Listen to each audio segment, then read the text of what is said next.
Assalamualaikum warahmatullahi wabarakatuh. Halo semuanya, perkenalkan kami dari kelompok G Farmasi B. Perkenalkan nama saya Muhammad Umi Taufik dengan NIM akhir 67. Perkenalkan nama saya Rifaldo Herimal Fatih dengan NIM akhir 78. Perkenalkan nama saya Natasha Margareta Simanjuntak dengan NIM akhir 083. Perkenalkan saya Nanda Puryanti dengan akhir 100. Perkenalkan saya Bidara Saskia dengan NIM akhir 087. Jadi pada kesempatan kali ini kami ingin membuat video tentang statistik one way ANOVA menggunakan JASP. Simak videonya ya. Oke, langsung masuk ke tutorial uji analisis statistik one way ANOVA menggunakan JASP. Sebelumnya, sebelum masuk ke tutorial, saya mau jelasin dulu apa sih itu ANOVA. Jadi one way ANOVA adalah analisis ragam satu arah. Metode statistik yang digunakan untuk menguji apakah terdapat perbedaan rata-rata yang signifikan di antara dua atau lebih kelompok yang independen berdasarkan satu faktor atau variabel bebas kategori. Prinsip dasar dari one way ANOVA ini adalah membandingkan variasi antar kelompok dengan variasi di dalam kelompok.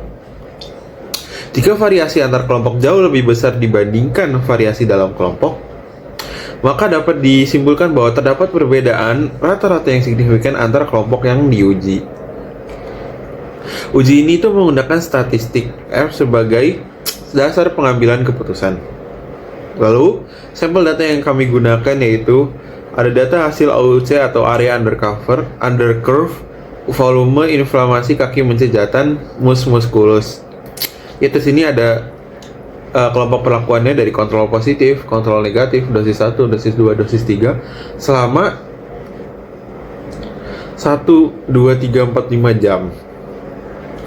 Lalu ada hipotesisnya yaitu yang H0, variasi kelompok perlakuan berupa kontrol positif, kontrol negatif, dosis 1, dosis 2, dosis 3 itu tidak memberikan pengaruh yang signifikan terhadap nilai AUC, volume, inflamasi kaki mencejatan.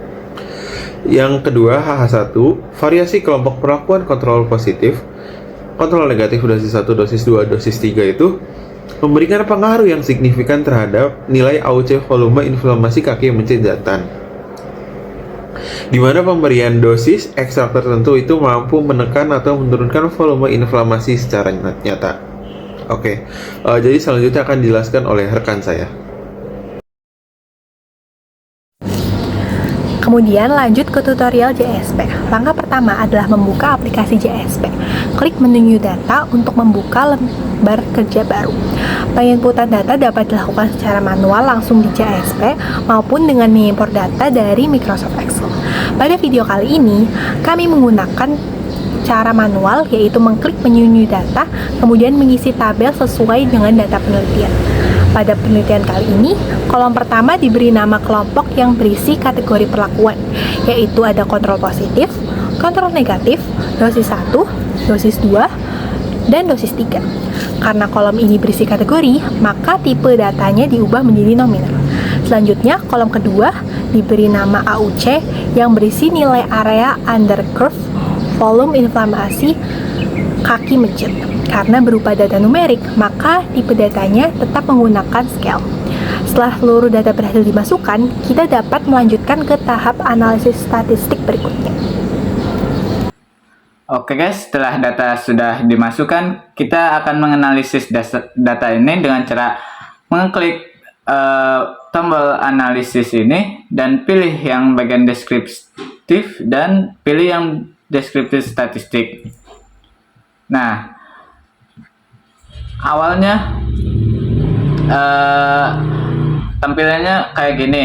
Nah, kalian masukkan kelompok data yang numerik ke split, lalu AUC ke kolom variabel.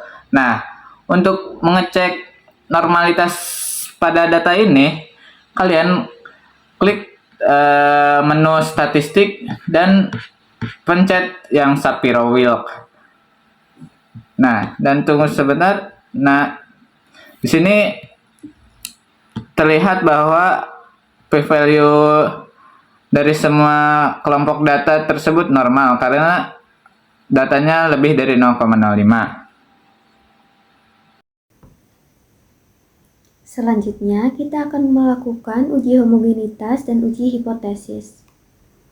Yang pertama dilakukan adalah kita klik Analysis, kemudian pilih ANOVA, dan klik pada bagian ANOVA.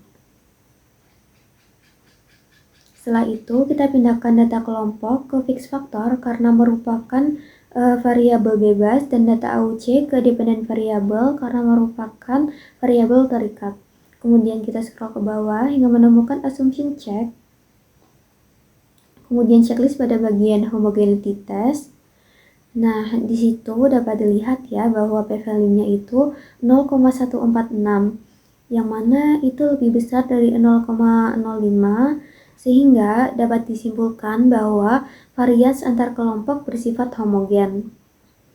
Karena asumsi homogenitas telah terpenuhi, maka kita bisa melakukan analisis lanjutan.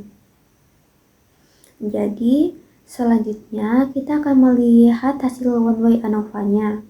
Di situ p-value-nya itu kurang dari 0,001, yang mana itu lebih kecil dari 0,05. Hal tersebut menunjukkan bahwa terdapat pengaruh yang signifikan dari variasi kelompok perlakuan terhadap nilai AUC volume inflamasi kaki mencit. Dengan demikian, H0 ditolak dan H1 diterima. Lalu, untuk mempermudah interpretasi data secara visual, kita dapat membuat grafik descriptive plot. Nah, kita pindahkan data kelompok ke horizontal axis,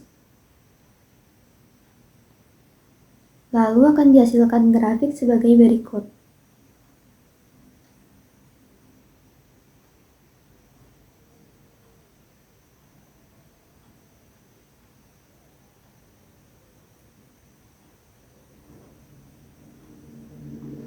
Nah, dari grafik tersebut dapat disimpulkan bahwa semakin tinggi dosis ekstrak etanol daun cabai rawit yang diberikan, maka semakin rendah nilai AUC volume inflamasi yang diperoleh, sehingga efek antiinflamasi yang dihasilkan semakin baik.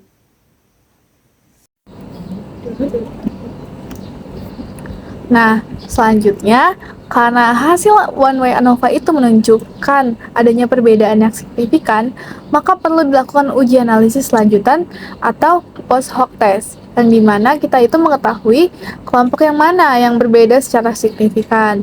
Pada penelitian kali ini, kita gunakan itu metode Tukey HSD. Nah, caranya itu, yang pertama kita tekan bagian post hoc test, lalu kita pindahkan variabel kelompok ini ke sebelah kanan, dan setelah mencentang opsi Tukey pada bagian correction. Nah, di sini kita dapat melihat bahwa seluruh dosis ekstrak etanol itu menunjukkan efek antiinflamasi yang signifikan dibandingkan dengan kontrol negatifnya. Yang dimana kita lihat dosis 1 terhadap kontrol negatifnya itu p-value-nya itu 0,019, dosis keduanya itu p-value-nya kurang dari 0,01, dan dosis 3-nya itu juga kurang dari 0,01. Lalu, perbandingan dosis 2 dan dosis 3-nya itu dibandingkan kontrol positif juga tidak menunjukkan perbedaan yang bermakna, yang dimana p-value-nya itu 0,0435, dan p-value-nya yang dosis 3-nya itu 0,964, sehingga efektivitas keduanya itu sebanding dengan kontrol positif. Dengan demikian, dosis 2 dan dosis 3 itu dapat dianggap sebagai dosis yang optimal karena telah memberikan efek antiinflamasi secara maksimal tanpa peningkatan efek yang signifikan pada dosis yang lebih tinggi. Itulah pengolahan data menggunakan aplikasi JSP dengan menggunakan metode one-way ANOVA.